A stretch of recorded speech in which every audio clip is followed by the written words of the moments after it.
Coba perhatikan fenomena aneh ini. Setiap hari, ingat, setiap hari, ada 10.000 orang yang menyeberang dari Singapura ke Batam. Jadwal ferinya gila-gilaan.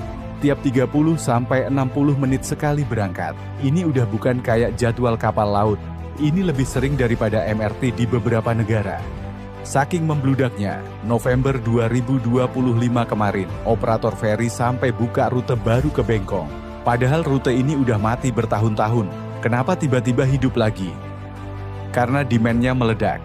Tapi tunggu dulu, mereka ke Batam bukan buat leha-leha di resort mahal. Mereka datang buat belanja bulanan. Mereka datang buat makan. Bayangin, ayam geprek di Singapura itu setara Rp200.000. Di Batam, cuma Rp30.000.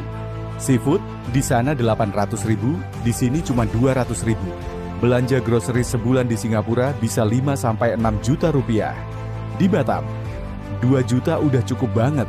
Hemat setengahnya. Jarak harganya bukan cuma beda dikit, tapi beda nasib.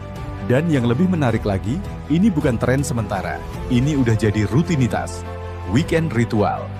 Feri Terminal Harbour Bay di Batam. Bahkan sekarang penuh dari Jumat sore sampai Minggu malam. Orang Singapura rela antri, bawa koper gede-gede isi beras, minyak goreng, bumbu dapur. Semua dibawa pulang. Di balik keramaian pelabuhan Batam ini, ada cerita sedih yang lagi kejadian di tetangga kita. Ribuan toko di Singapura tutup. Ekonomi Malaysia struggle. Tapi anehnya, Indonesia malah panen rezeki. Ini bukan kebetulan guys, ini adalah tanda pergeseran ekonomi besar. Mari kita bedah. Pertama kita lihat anak emas Asia, Singapura. Data nggak bisa bohong, lebih dari 3.000 restoran dan toko tutup dalam 2 tahun terakhir. Ini rekor terburuk dalam 20 tahun. Nama-nama besar bertumbangan. Private Group, 18 tahun jaya, sekarang tutup semua cabang. Ex-Singapore, breakfast icon yang udah jadi bagian dari budaya pagi mereka, tutup. Hooters, kabur. Keith Cafe, tutup 3 outlet sekaligus. Bahkan restoran Michelin Star pun nyerah. Dan ini bukan cuma soal F&B, retail juga kena.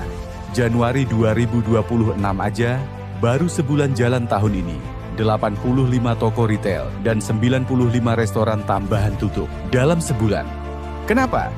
Simple. Singapura udah terlalu mahal buat rakyatnya sendiri. Sewa toko naik gila-gilaan sampai 50% dalam 2 tahun. Bayar sewa aja udah habis 60-70% revenue. Belum gaji karyawan, belum bahan baku, belum listrik. Margin profit, tinggal nama. Gaji habis cuma buat biaya hidup. Survei bilang, setengah warga Singapura takut resesi. Dan bukan takut tanpa alasan. Consumer spending mereka drop 6,5% tahun lalu. Gaya hidup mereka berubah total, dari restoran ke food court, dari brand premium ke house brand, dari mobil pribadi ke MRT. Bahkan yang tadinya shopping tiap weekend, sekarang cuman window shopping. Mereka terjepit di negara mereka sendiri.